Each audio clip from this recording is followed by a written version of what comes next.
Boa tarde, pessoal.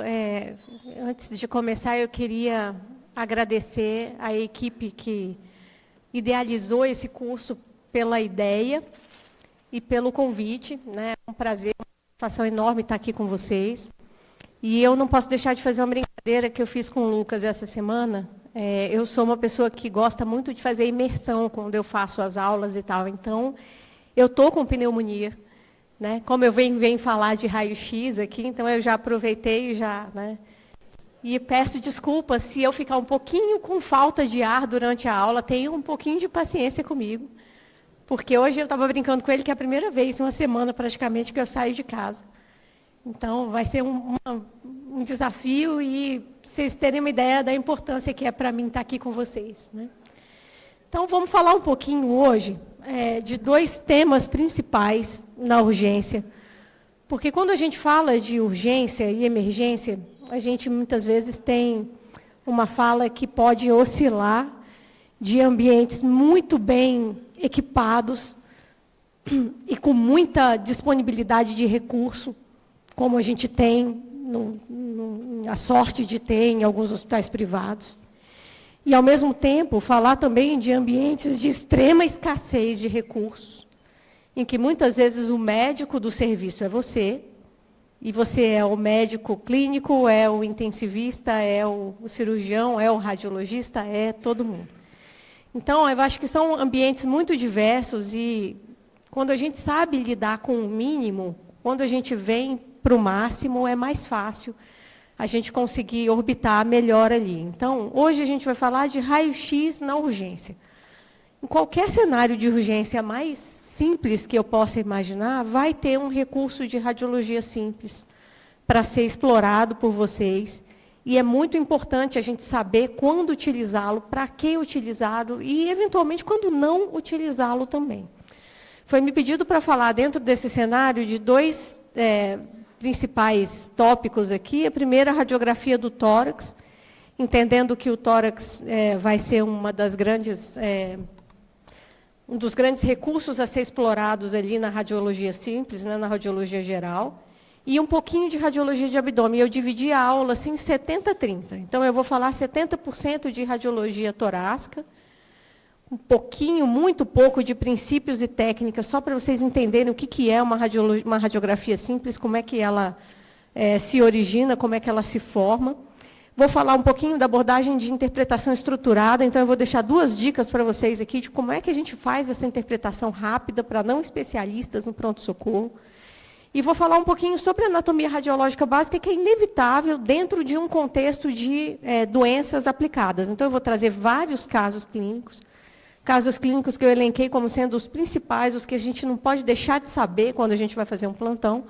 E aí a gente vai falar um pouquinho da radiologia, da anatomia radiológica nesse cenário. Bom, então, quando a gente fala de radiologia simples, ou de radiografia simples, né, de radiologia geral, eu estou falando de um método que precisa ser simples, acessível, que é amplamente disponível, como eu já trouxe aqui para vocês, que vai trazer informação e exames rápidos. Então, eu tenho 2 minutos para fazer um diagnóstico ali, com aquela radiografia na minha frente, um exame que, em si, também é muito rápido, e que, sobretudo, é custo-efetivo. Então, isso, sem dúvida nenhuma, auxilia muito na disseminação do método, né, a custo-efetividade. Eu não estou falando aqui de aparelhos muito caros e nem de insumos também impossíveis de serem adquiridos nos mais simples e nos mais tranquilos, assim, ambientes de trabalho. E o que eu quero com isso é mostrar para vocês que é importantíssimo no cenário de urgência isso aqui, a decisão baseada em informação. Né? Saiu um artigo essa semana que foi palco de discussão na Radiologia Intensa, dizendo o seguinte: e aí, vale a pena a gente fazer exame físico antes do ultrassom? Isso vai agregar informação? Não vai agregar? Não sei se vocês viram, foi um artigo que deu uma viralizada aí no mundo da radiologia, claro, né? Mas, quando a gente fala de ter exames de imagem, o que eu quero é informação. O que eu quero é saber se o que eu estou achando que é pela ausculta, se a minha impressão clínica pela anamnese, pelo exame físico, ela bate com o que eu estou vendo na radiografia, né? A radiografia sozinha não vai responder pergunta nenhuma. Então, a gente precisa ter uma pergunta clínica muito bem estruturada para ter a resposta da imagem. Agora, quando existe um descompasso muito grande também entre as duas informações, é bom a gente ficar ligado que deve ter alguma coisa errada acontecendo. Pessoal da equipe técnica aí, se alguém puder trazer pilha para mim, eu agradeço, porque o pointer não tá funcionando direitinho. Bom, então, quando a gente fala de radiografia simples, o que eu estou querendo trazer é um esquema assim, muito simples para vocês entenderem como é que é, de um aparelho que é usualmente fixo, né? Não é o microfone, é o pointer. Obrigada. É um aparelho que usualmente é fixo, o paciente tem como ficar deitado ou como ficar em pé para a realização de radiografias. Aqui a gente tem uma ampola a vácuo, onde fica um ânodo e um cátodo que vão trazer uma diferença de potencial e que vai gerar o raio-x. O raio-x vai passar por uma estrutura aqui bem pequenininha, que é um colimador. Eu tenho como aumentar ou como diminuir esse feixe de raio-x que eu vou fazer incidir aqui sobre o paciente e estudar a área de preferência aqui anatômica. Ele vai atravessar o paciente e vamos ver já que existem várias densidades diferentes, né, ali a serem atravessadas no paciente, densidades mais, né, ar, por exemplo, menos densas e estruturas mais densas, como, por exemplo, osso e metal. E aqui ele vai impressionar ou uma película de filme ou então uma estrutura digitalizada que vai ter comunicação direto com o monitor e ali vai projetar a imagem de radiografia, né? Se o aparelho for absolutamente convencional, essa radiografia vai precisar ser revelada ainda, né, por uma espécie de revelador que utiliza, inclusive, sais de prata. É uma coisa que está cada vez mais incomum hoje de ser observada. Mas isso porque a gente tem uma progressão aí, né, já de tecnologia para radiografias digitais, ou completamente digitalizadas ou computadorizadas, que aí tem, então, todo um processamento digital dessa imagem. Isso é um cenário de radiologia convencional que qualquer plantão tem, qualquer pronto-socorro tem. E a gente tem, então, como atravessar, através da incidência aqui do raio-x, na minha zona de interesse, todas essas atenuações. Pode passar com isso, pode ser? Pode, claro. Obrigada. Pronto. E aqui a gente tem, então, todas as densidades que serão atravessadas aqui pelo raio-x. As menores densidades, como a densidade do ar, depois gordura, depois partes moles e osso. E essa combinação aqui dessas 4 densidades e seus vários tons de cinza é que vão trazer a representação na imagem do raio-x, do que a gente vai ver da estrutura anatômica. Existem também aparelhos portáteis, né? Então, quando a gente fala de sala de urgência mesmo, a gente tem esses aparelhos que são menores e que podem ser levados à beira-leito, que são de execução mais simples. Muitos deles projetam essa imagem aqui na tela do próprio raio-x, né, portátil. E, claro, a gente tem ainda aparelhos cada vez mais portáteis sendo desenvolvidos, e a ideia é que isso vire mesmo um handheld no futuro, né? Mas a gente ainda não chegou lá para o raio-x, apenas para o ultrassom. Então, quando a gente fala de radiação ionizante, é importante sempre lembrar que existe a necessidade de uma biossegurança, né? Porque essa radiação ela modifica o DNA e ela pode determinar modificação genética, inclusive com surgimento de tumores. Então, para aquela equipe que está ali atendendo o paciente, que sempre submete o paciente à radiografia simples, é importante que ela entenda a necessidade e a relevância da sua própria proteção. Se for necessário, por exemplo, num aparelho convencional de raio-x, alguém segurar o paciente, ou porque ele está inconsciente, ou porque ele tem alguma necessidade de maior ali, né, de observação, essa segurança do paciente precisa ser feita pelo próprio acompanhante, nunca por algum membro da equipe, tá bom? Então, isso é importante porque essa radiação vai se acumulando e aí, ao fim e ao cabo, a gente precisa se proteger também. E, em caso de gestação, a realização do raio-x ela é feita exclusivamente se não houver outro recurso, né? Se não houver a possibilidade de realização de exames um pouco mais complexos, como ressonância, se isso não se aplicar, ou se não houver a possibilidade de diagnóstico por ultrassonografia, a radiografia simples precisa ser considerada aí de uma maneira muito de exceção mesmo, né? Principalmente no primeiro trimestre, onde há maior risco de alterações, enfim, fetais, né, e embriológicas ali. Bom, então eu trouxe alguns cenários que são extremamente comuns na urgência, para a gente falar inicialmente da radiografia do tórax, depois encaminhando para o fim da aula da radiografia do abdômen, seja no contexto de lesões torácicas agudas ou traumáticas, de emergências respiratórias e cardiovasculares. O que eu não posso deixar de saber, né? Então, esse aqui é um exemplo, se a gente puder reduzir um pouquinho a luz da sala, sobre o risco de sono, né? Mas esse aqui é um exemplo de uma radiografia simples normal. Então, é isso que eu espero encontrar quando eu faço uma radiografia de um indivíduo normal. Está aqui a silhueta mediastinal, a gente vai falar um pouquinho melhor dela em seguida. Duas estruturas que parecem dois dedos aqui, que são as artérias pulmonares. O parênquima pulmonar, bilateralmente, transparente, mais escuro como ele deve ser, porque predominantemente preenchido por ar. E o ar, como a gente viu, tem uma atenuação a mais baixa possível, uma atenuação escura. As estruturas ósseas, como aqui, por exemplo, as costelas e a coluna torácica.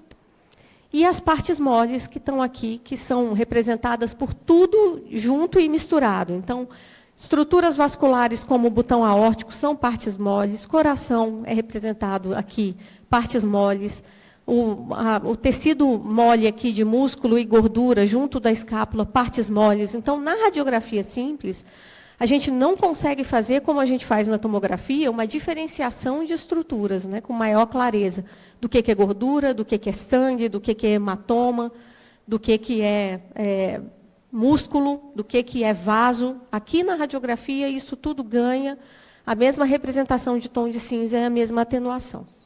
Quando a gente faz uma radiografia no plantão ou ambulatorialmente, né, isso indifere. Idealmente, a gente precisa fazer sempre um plano e outro plano ortogonal, perpendicular àquele primeiro. Por quê? Porque só assim eu vou conseguir colocar num espaço ali de 360 graus, né, tridimensionalmente, onde aquela estrutura está. Então, se eu tenho uma imagem aqui frontal e vejo, por exemplo, uma opacidade nessa região, eu não vou saber descrever para vocês se isso é anterior ou se é posterior no pulmão. Eu vou saber dizer que isso está mais ou menos ali no terço médio, que é como, inclusive, alguns radiologistas descrevem esses achados. Mas, para dizer se isso é anterior ou é posterior, eu preciso da radiografia em perfil. Quando eu não consigo realizá-la, quando o paciente, de novo, tem algum desafio do ponto de vista de inconsciência, ou de dificuldade de mobilização, ou de, enfim, compreensão, muitas vezes, aí eu não consigo fazer radiografia de perfil. Mas, idealmente, ela precisa ser realizada para que eu consiga fazer a avaliação aí ideal, topográfica, né, das alterações, sejam pulmonares, sejam mediastinais. Como eu avalio a radiografia? Existem vários modos diferentes de avaliação propostos na literatura, e a gente brinca, inclusive, que cada radiologista tem o seu, né? Então, existe um trabalho muito interessante que foi realizado há algum tempo atrás e publicado, mostrado no Congresso Americano de Radiologia, depois publicado, em que eles colocaram vários eletrodos ao redor da musculatura ocular de indivíduos com experiências diferentes em avaliação de imagem, né? Então, em alunos, em recém-formados, em radiologistas ali no início da carreira, depois radiologistas mais experientes, e mostravam que o modo como o radiologista mais inexperiente, né, o aluno ou o residente ali nos primeiros anos via a radiografia simples para avaliação, era mais ou menos assim, ó, né? Dessa maneira aqui, completamente errática. Então, não existia nenhum tipo de sistematização na avaliação dele. E, à medida que a gente ia ganhando experiência na avaliação da radiografia, isso ia começando a ganhar uma sistematização, muito poucas linhas, e pronto, o diagnóstico estava feito. Então, o que eu quero dizer com isso? Existem várias maneiras diferentes de se avaliar uma radiografia simples. Você precisa ter uma. né? Seja olhar de fora para dentro, seja olhar de dentro para fora, seja começar pelo mediastino e depois ir para as estruturas mais periféricas, seja começar da parte mais superior e depois inferior, seja sistematizar, não, primeiro eu vou olhar os ossos, depois eu vou olhar as partes moles, depois eu vou olhar o pulmão, não interessa, né? Aqui eu trago uma que eu achei a mais completa na literatura, e achei muito interessante essa ideia, que se vocês, eu não consegui traduzir de uma forma que não perdesse a lógica ali, mas se vocês prestarem atenção, é A, B, C, D, E, F, G, H, I. Né? Então, decorar o que você precisa ver em cada uma dessas letras aqui, talvez seja um recurso importante e interessante dessa sistematização, que não é diferente da sistematização que existe no resto da medicina, né? Existe sistematização para exame físico, existe sistematização para diagnóstico, existe sistematização aqui também para avaliação da radiografia simples, né? Então, aqui a sugestão é primeiro fazer a avaliação das vias aéreas e da qualidade do exame. Esse exame está bem inspirado? O paciente está rotacionado na mesa? O paciente está com expiração completa, eu não consigo ver o pulmão bem? Então, isso é importante porque é uma avaliação de qualidade que vai ter uma repercussão óbvia no tipo de diagnóstico que a gente vai conseguir fazer, né? Depois a gente vai ver os ossos e as partes moles, coração, diafragma, presença ou ausência de derrames pleurais ou alterações extratorácicas nas partes moles. Os campos pulmonares, a presença de patência das fissuras, algum derrame cisural, presença de corpos estranhos, o estômago, né, e os grandes vasos da base, hilo e mediastino, e a impressão final de toda essa avaliação. Então, eu achei bacana essa sistematização e gostaria de deixar ela para vocês. E a outra coisa que eu gostaria de trazer aqui é em relação aos padrões de comprometimento pulmonar, né?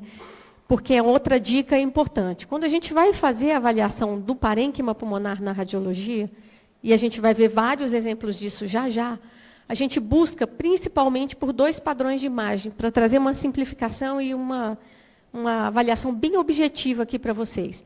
A primeira, quando existe uma consolidação pulmonar, que é uma tradução do comprometimento alveolar do parênquima pulmonar, né? Então, existe preenchimento dos alvéolos por uma estrutura que pode ser sangue, que pode ser secreção, que pode ser líquido, depende da etiologia do que está acontecendo ali. Se eu tenho um edema pulmonar, eu não vou imaginar que esse preenchimento é por secreção, eu vou imaginar que ele é por líquido mesmo, né? Dentro do alvéolo, diferentemente de uma pneumonia, em que eu vou buscar ali uma compreensão de que existe um comprometimento alveolar por secreção mesmo, né? E o outro comprometimento possível é o comprometimento intersticial, que ele é linear.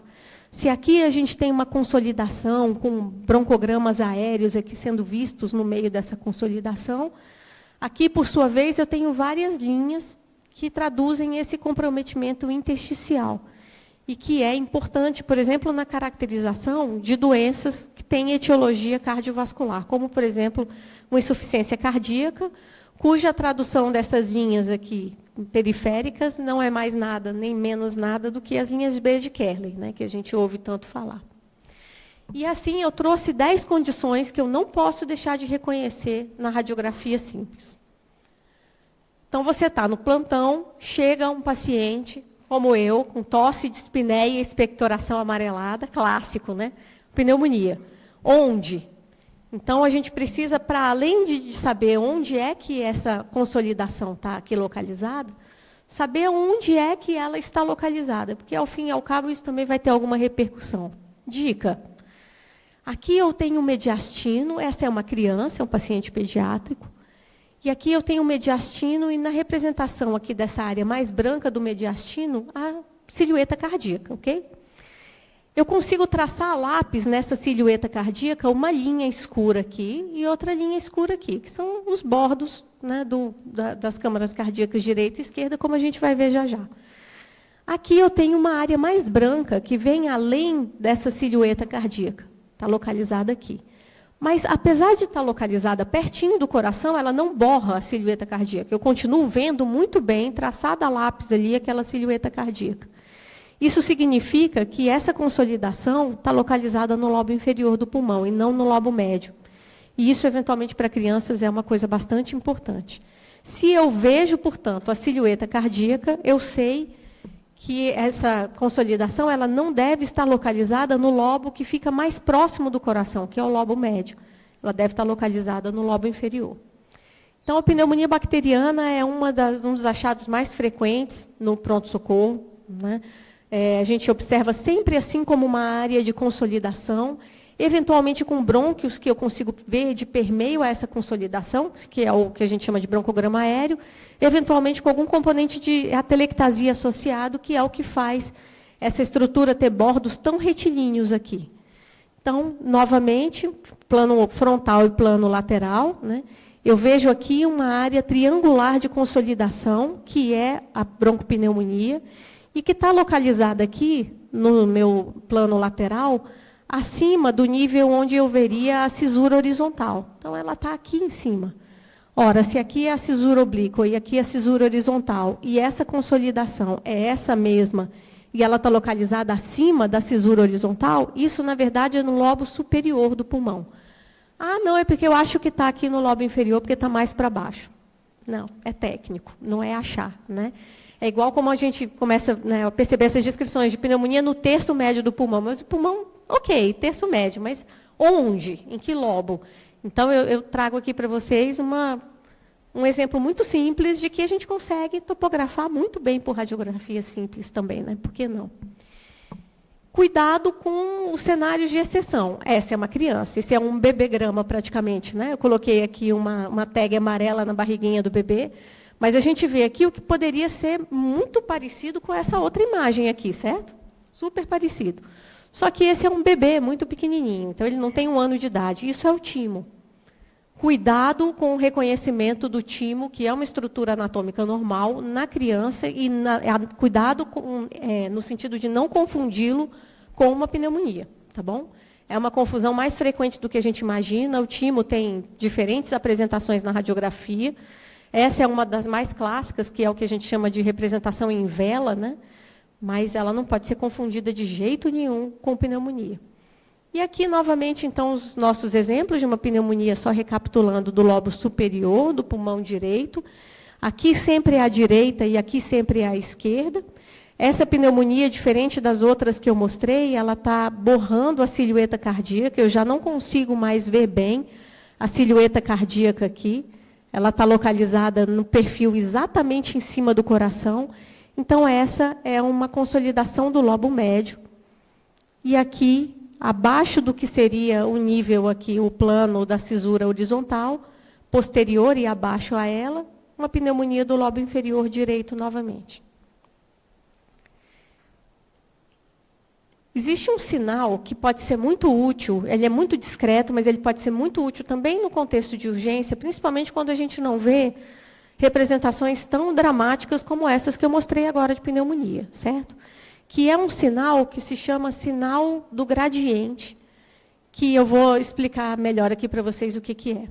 Aqui na incidência lateral, é normal que os corpos vertebrais vão ficando cada vez mais escuros, à medida que eu sigo aqui de superior para inferior. Porque quando eu faço essa incidência lateral, eu elevo o braço e o raio-x entra por aqui. Então, eu tiro todas as estruturas mais densas, o húmero, as partes moles do braço, daqui dessa região mais inferior. Então, eu acabo vendo menos estruturas aqui nessa região do que aqui em cima, que eu tenho o ombro, que eu tenho as partes moles aqui mais superiores, né? Dessa maneira, vai ficando de cada vez menos branco até chegar aqui embaixo. Se isso não acontece, como nesse exemplo, se eu tenho um corpo vertebral que parece tão branco aqui no terço superior quanto no terço inferior, isso significa que esse paciente tem uma pneumonia no lobo inferior direito, né? Ou esquerdo, tanto faz, mas no lobo inferior. Nesse caso aqui, no lobo inferior direito. Olha como é difícil perceber essa consolidação discreta na incidência frontal e como ela é mais óbvia aqui no lateral por conta desse sinal do gradiente. Então, pacientes que têm manifestação clínica de pneumonia, que você não consegue encontrar muito bem ali, muito claramente, o achado, é importante você pesquisar por esse sinal, porque ele pode ser um adicional aí, na busca da localização dessa pneumonia melhor, né? obviamente vai ter um achado clínico e de ausculta característico nesse sítio. O importante é a gente não entender aquela radiografia como normal, né? Aquela radiografia, junto com o achado clínico e de ausculta, fecha o diagnóstico. E muito cuidado com o que parece, de novo, normal, né? Eu brinco que na radiografia do tórax eu fico mais preocupada com os achados normais do que anormais, né? Aqui existe uma consolidação, eu não sei se vocês conseguem ver agora que eu mostrei, né? Que está muito aqui no terço inferior, ela é mais posterior no pulmão, e ela é difícil, de novo, de ver nessa representação frontal, motivo pelo qual eu insisto, não deixem para lá o perfil, tem uma razão de ser as duas radiografias estarem juntas. Olha o que era isso na tomografia. Era um câncer de pulmão no lobo inferior direito, que poderia passar tranquilamente como uma radiografia normal. E, em alguma medida, a gente acaba vendo isso no dia a dia, né? Pacientes que têm radiografias de mais difícil interpretação pela localização dos tumores e que chegam aqui depois para uma avaliação, né, tomográfica num momento mais avançado da doença. Então, só para lembrar vocês, muito cuidado com radiografias que são pretensamente normais, né? Pneumonia viral foi um cenário muito dramático, né, há alguns anos atrás, e segue sendo assim, né, talvez com menos dramaticidade de imprensa, mas com um volume de doentes ainda alto, né, e que pode ser difícil da gente reconhecer na tomografia, na radiografia simples. E eu trouxe aqui uma do lado da outra para a gente entender a diferença de apresentação de uma pneumonia alveolar, né, uma consolidação como essa aqui, que acontece só em um local do pulmão, dessa alteração que é a pneumonia viral multicêntrica e que tem como manifestação principal várias lesões periféricas, grosseiramente arredondadas, em ambos os pulmões e, de acordo com a intensidade da doença, como a gente viu na COVID, múltiplas e podendo comprometer até mais de 75% do parênquima pulmonar. É difícil a gente fazer essa caracterização exclusivamente por tomografia, desculpe, é o cacoete profissional.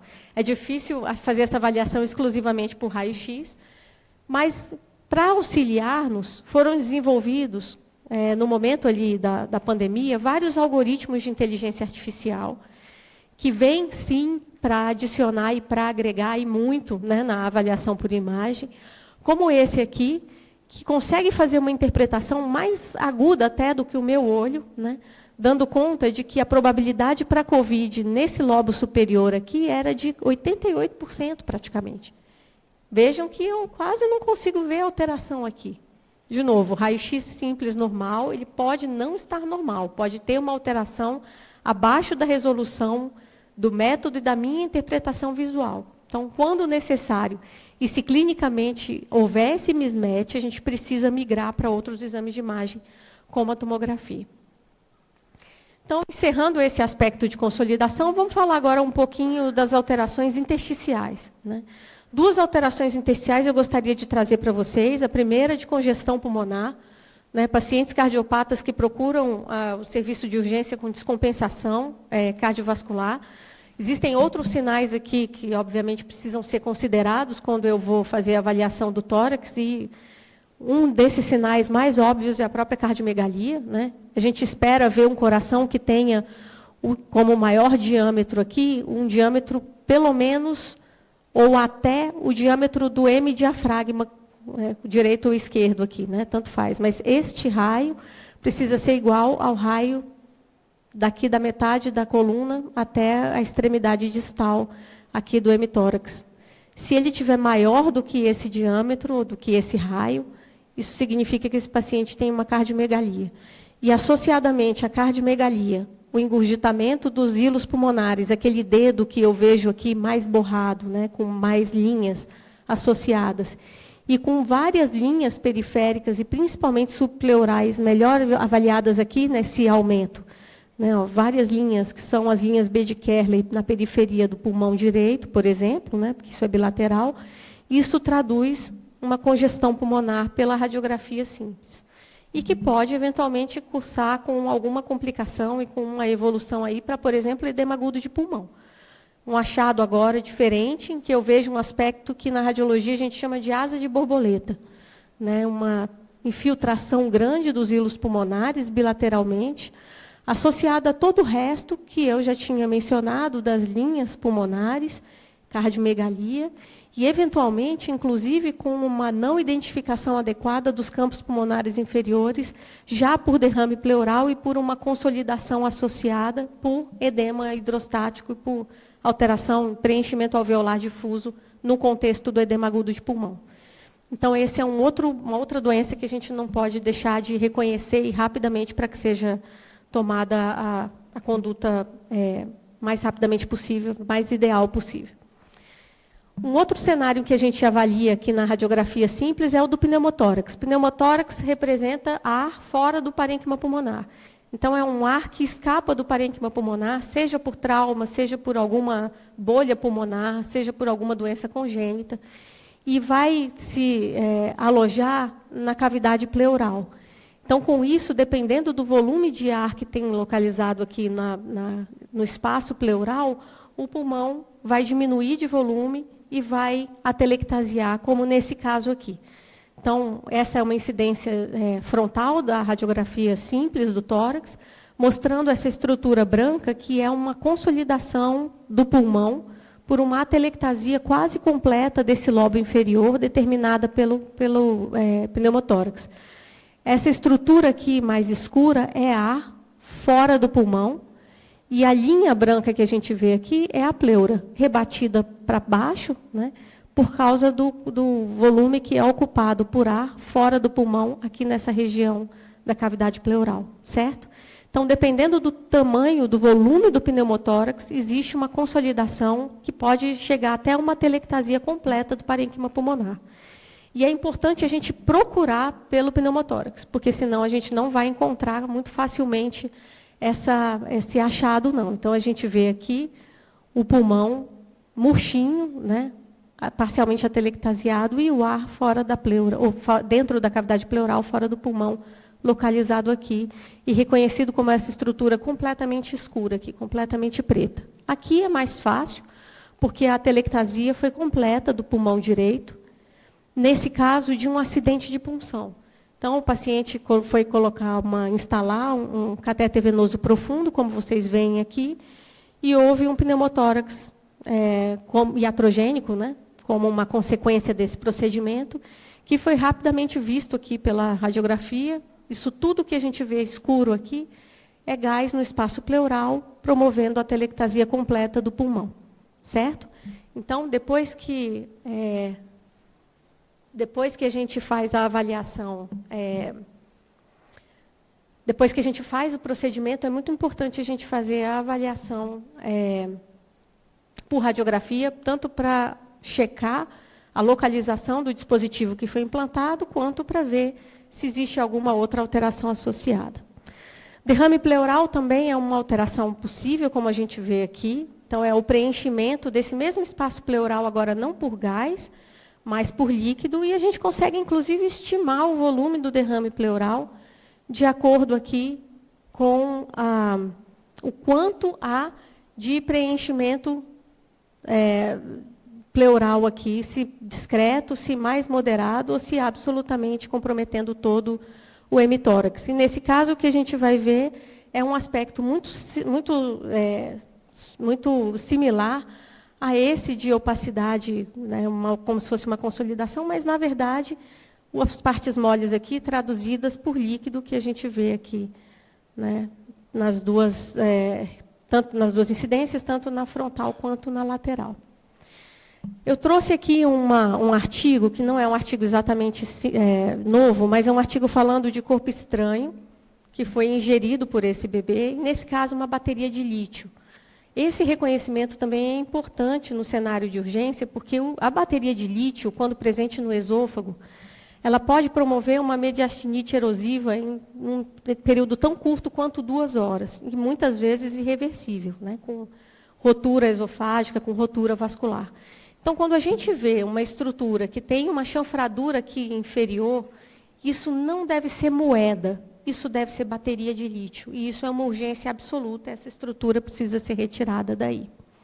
E aí, uma sugestão trazida aqui por esse card da Sociedade de Anestesia é que seja administrado mel para essa criança, enquanto a gente não consegue tirar a bateria, entendendo que isso é uma urgência absoluta e que a ingesta do mel não deve atrasar, né, o diagnóstico, para tentar proteger aquela estrutura e né, revestir aquela estrutura de modo que a mediastinite seja menos extensa.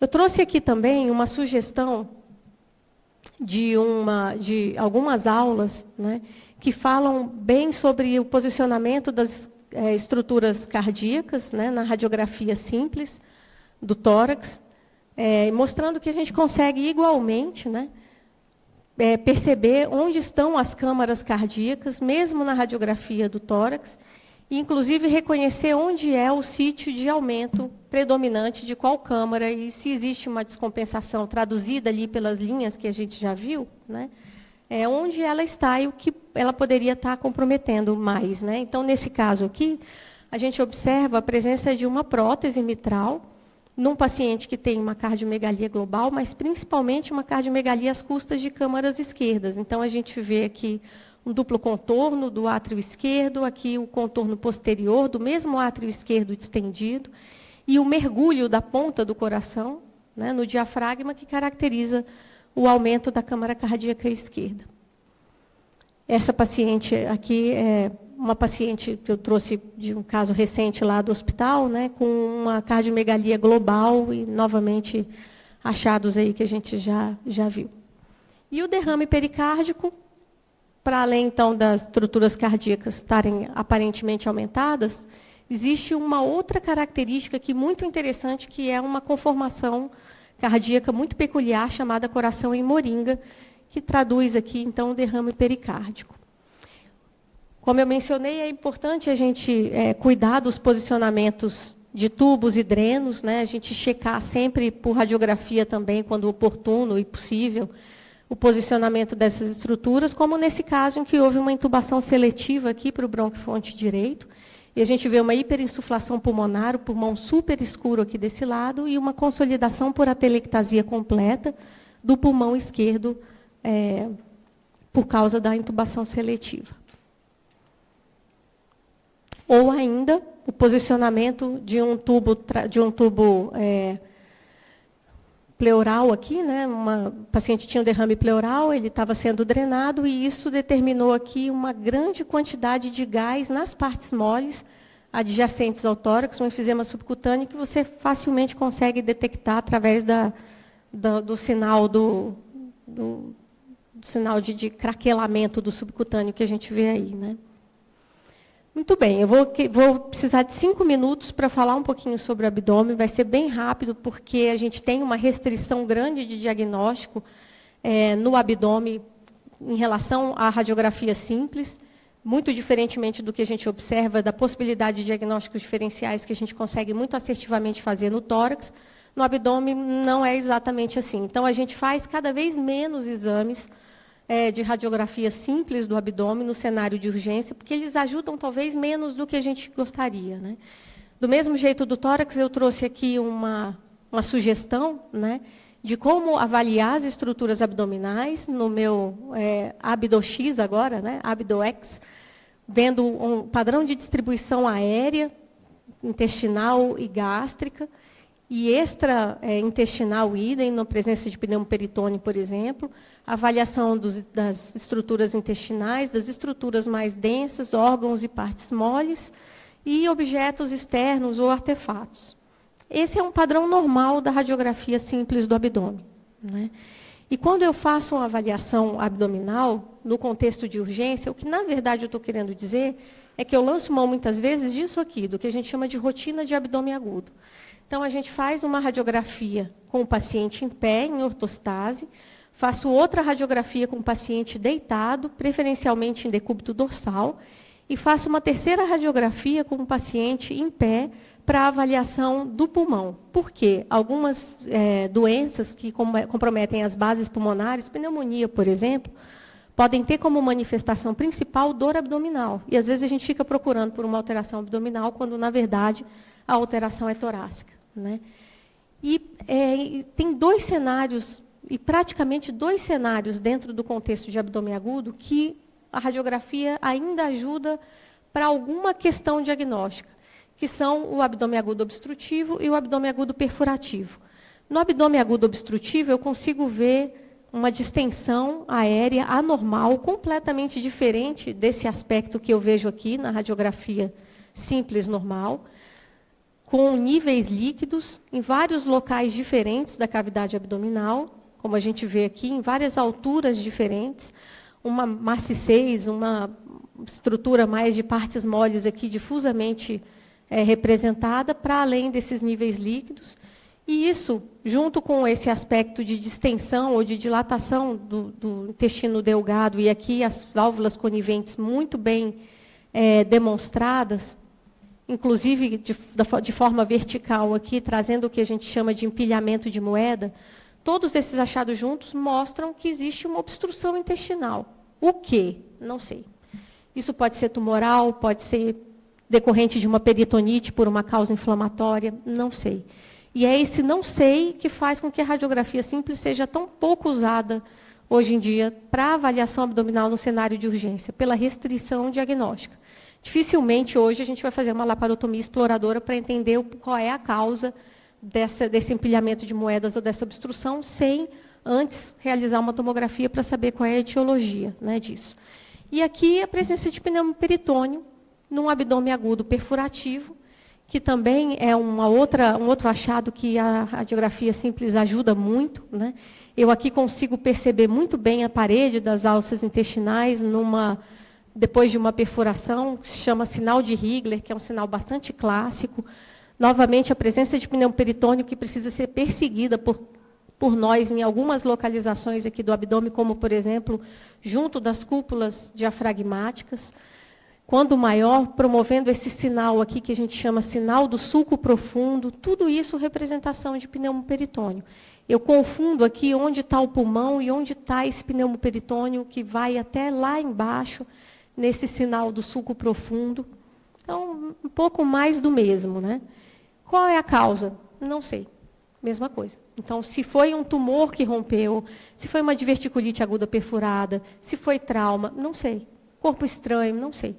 Então, o não sei é que faz com que seja necessário a gente fazer uma tomografia adicional. Mesma coisa em relação aos cálculos, seja o cálculo no rim, seja o cálculo no ureter distal. Hoje, o padrão ouro para diagnóstico dessa entidade é, na verdade, tomografia computadorizada sem contraste. Em casos de desespero e de falta de recursos absolutos, a gente faz a radiografia simples, mas não é essa a ideia, né?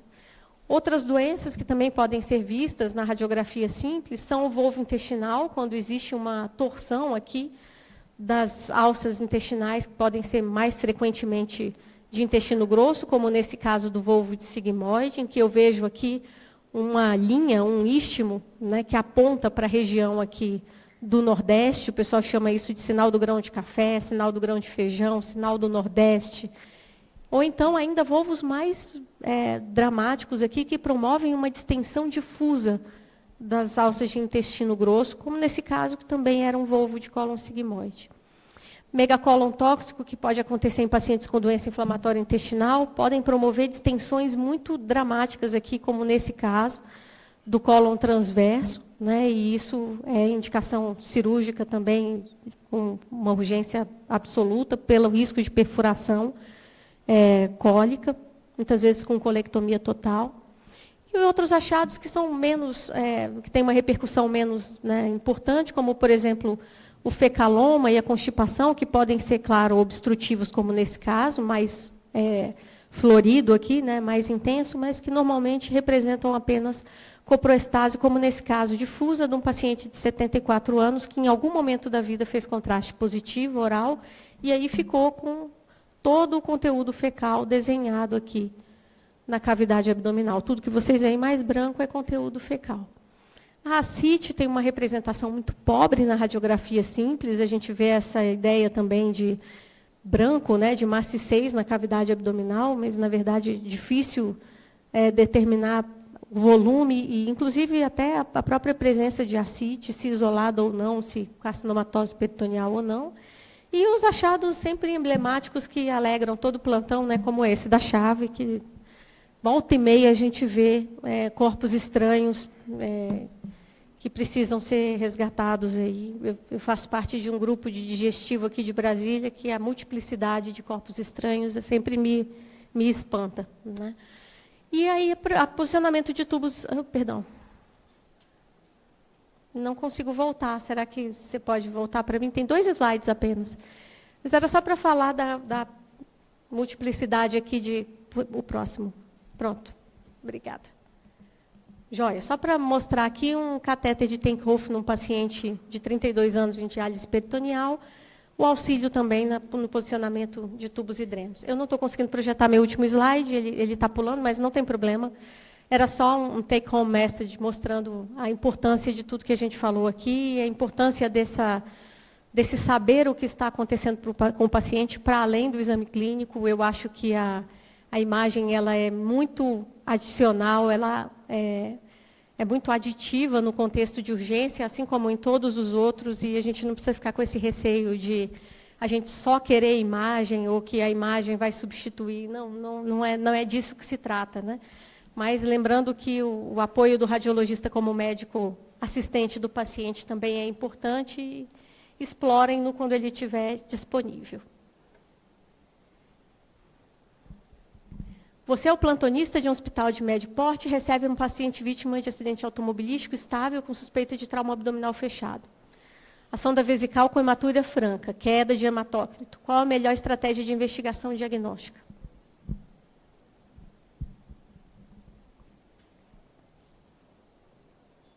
Posso? O que eu não queria que vocês marcassem era radiografia. Qualquer outra coisa que vocês marcassem aí, para mim, era discutível, a gente podia sentar e conversar, né? Mas se o paciente tem algum estigma ali na emergência de instabilidade, e se eu tenho já ali naquela entrada dele, né, uma sonda vesical com hematúria, queda de hematócrito, eu sei que tem alguma coisa a mais acontecendo, a radiografia simples do abdômen não vai me agregar nada. E vai ser uma perda de tempo preciosa para esse paciente que precisa ser muito rapidamente investigado. Dependendo do contexto que você tiver, faça POCOS, detecta líquido e sobe para o centro cirúrgico. Essa é uma possibilidade. Dependendo do contexto que você tiver, faz uma tomografia do corpo inteiro. Em 6 segundos essa tomografia está pronta, vai ter um radiologista no console te esperando, dizendo o que tem, onde lacerou, o que aconteceu, e sobe para o centro cirúrgico já sabendo que você vai precisar fazer uma esplenectomia rápido. Mas depende do cenário. Eu não posso querer que esse cenário do radiologista no console da tomo seja o que a gente vai ter. Não posso achar que é o que a gente vai ter em todo lugar. Entendo essa restrição e, nesse contexto, eu acho que o POCOS veio para ficar. Mas raio-x, não, pessoal, esqueçam o raio-x aqui nesse contexto. Muito obrigada pela atenção e obrigada aí pela presença de vocês. Sábado, 2 horas, ver um auditório cheio é animador. Obrigada. Maíra, nós estamos liberando um tempo para perguntas, só que o nosso tempinho passou um pouco. Então, eu vou fazer só uma pergunta para a gente não perder tanto tempo. Tá bom? Tranquilo. A pergunta que teve mais votação foi, quanto ao padrão do Covid, fiquei com dúvida, achei que era intersticial. Então, ele é predominante intersticial, mas ele pode ser alveolar também. Depende do contexto de quanto do parênquima pulmonar está comprometido, inclusive. O que a gente via era um padrão em vidro fosco, que é um padrão que, na verdade, é reconhecido mais pela tomografia do que pelo raio-x. Então, nesse sentido, o raio-x ele não vai ser 100% diagnóstico de COVID, ele não é patognomônico de COVID.